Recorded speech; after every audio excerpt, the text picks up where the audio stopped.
Security আজকের অ্যারেঞ্জমেন্টে আমি কিন্তু স্পষ্ট কথা বলি, এই অ্যারেঞ্জমেন্টে আমি খুব খুশি।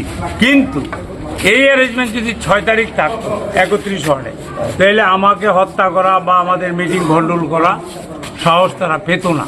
আজকের এই অ্যারেঞ্জমেন্টের জন্য আমি খুব সন্তোষ প্রকাশ করছি। একটা কথা মনে রাখবেন, এখানে এবিপি আনন্দের কথা আমার মনে পড়ছে। কি পড়ছে? কি ওই যে এখানে গন্ডগোল হয়েছে, কে করেছে অপরাধী, কে করাচ্ছে সে আরও বেশি অপরাধী। এই যে এবিপি আনন্দের সুমনে বলছে। আর দ্বিতীয় কথা আমি বলছি, এখানে বলছে যে বাংলা ডেভেলপমেন্ট চাই, আমরা ত্রিপুরার ডেভেলপমেন্ট চাই, জুমলাবাজি চাই না, মিথ্যাবাদ চাই না। আপনারা জানেন যে ভিশন ডকুমেন্টে 18তে আসার আগে যেই প্রতিশ্রুতি দিয়েছিল ত্রিপুরা রাজ্যের সবাই স্বর্গে বাস করার কথা, এখন বাকি রয়েছে শুধু চাঁদে গিয়ে বাড়ি দেব এই কথা বলা। চাঁদে তারা বেড়া দিচ্ছে ত্রিপুরার জনগণের জন্য, অত্যন্ত ব্যর্থ। আমি জুমলা শব্দটা কেন বলছি, এটা আমার কথা নয়, আমাদের স্বরাষ্ট্রমন্ত্রী অমিত শাহজির কথা। উনি বোম্বেতে, তখন তিনি প্রধান স্বরাষ্ট্রমন্ত্রী হননি, উনি তখন ছিলেন প্রেসিডেন্ট। ওনাকে সাংবাদিকরা জিজ্ঞেস করছে, আপনারা যেমন যে 2 কোটি চাকরি হচ্ছে না কেন, ব্যাংকে 15 লক্ষ টাকা ঢুকছে না কেন, উনি বলছে ইলেকশন কা পহলে থোড়া থোড়া জুমলা বল सकता है। জুমলা মানে, জুমলা কথাটা হলো গুজরাটি কথা, এটা হলো ঠকবাজি। ঠকবাজ কেন ঠকবাজ হবো? জুমলা আমাদের কথা নয়, ভারতবর্ষে জুমলাটা প্রচলন করেছে বিজেপি, জুমলা প্রচলন করেছে অমিত শাহজি। ওনাকে ধন্যবাদ জানাই, একটা সত্য কথা বলেছে, এটা হলো ঠকবাজ, জুমলাবাজ। আমি ত্রিপুরার ডেভেলপমেন্টের জন্য, এখানে জল নেই, বিদ্যুৎ লোডশেডিং হচ্ছে, বিদ্যুতের দাম আপনারা জানেন যে আমি তো গতকাল করলাম ওয়ার্ড নাম্বার 21, আজকে 22, জল নেই, বিদ্যুতের দাম বৃদ্ধি, গ্যাসের দাম বৃদ্ধি, স্মার্ট মিটারের জন্য 10,000 টাকা দিতে হবে। পশ্চিমবাংলায় বলছে 10,000 টাকা দেব না, স্মার্ট মিটার চাই না। এখানে বলছে দিতে হবে। যদি দিতে হয় স্মার্ট মিটার গভর্নমেন্টের থেকে দাও, মধ্যবিত্ত গরিব মানুষ কোথা থেকে দেবে? দ্রব্যমূল্য আকাশ ছোঁয়া।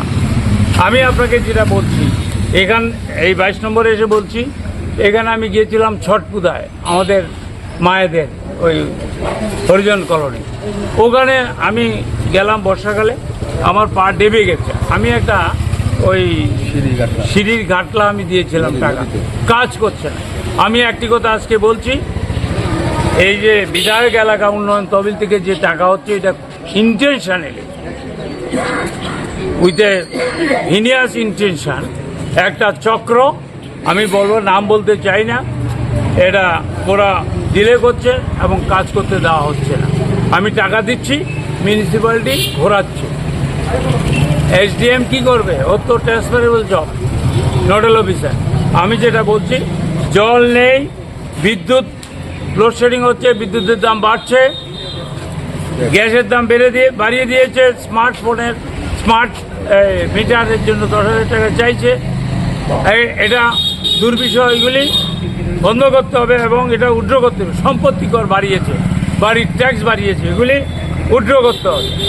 মানুষের উপর নির্যাতন, জল নেই, খাদ্য নেই, বেকারদের চাকরি নেই, এটা আমরা প্রতিবাদ করছি, আমরা আন্দোলন করব।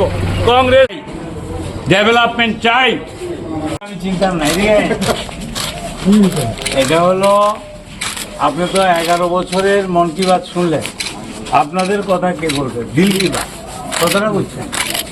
ইলেকট্রিকের দাম বেড়েছে, মিটারে জল ট্যাক্স বেড়েছে, বাড়ির ট্যাক্স, তারপরে স্মার্ট মিটার দিচ্ছে, টাকা দিতে হবে 10,000। তারপরে কোথার থেকে মানুষ দেবে? দ্রব্যমূল্য আকাশ ছোঁয়া, গ্যাসের দাম বেড়েছে। আমাদের কথা হলো, গ্যাসের দাম সাবসিডি দিতে হবে, কমাতে হবে, বিদ্যুতের বিল কমাতে হবে। আর রেট্রোস্পেক্টিভ এফেক্ট আপনি বোঝেন, এপ্রিল মাস থেকে আমাদের দিতে হবে, হয় না? It is very detrimental to the interest of the people. জল নেই, ব্যবস্থা না। আমাদের আমরা প্রধানমন্ত্রী তো 11 বছর দেখলেন মন কি বাত, আপনাদের কথা তো বলে না, আপনাদের দিল কি বাত। ইলেকট্রিকের বাড়ছে, গ্যাসের বাড়ছে, তারপরে দ্রব্যমূল্য বৃদ্ধি হয়েছে, স্মার্ট মিটার দিচ্ছে, এটার জন্য টাকা কে দেবে? তারপরে পশ্চিমবাংলা তারা বলছে স্মার্ট মিটার দরকার নেই, এখানে বলছে স্মার্ট মিটার দরকার আছে। একই পার্টি দুই জায়গায় দুই রকম বলছে। আপনাদের একটা কথা হলো দ্রব্যমূল্য তো আপনাদের, আমাদের বক্তব্য হলো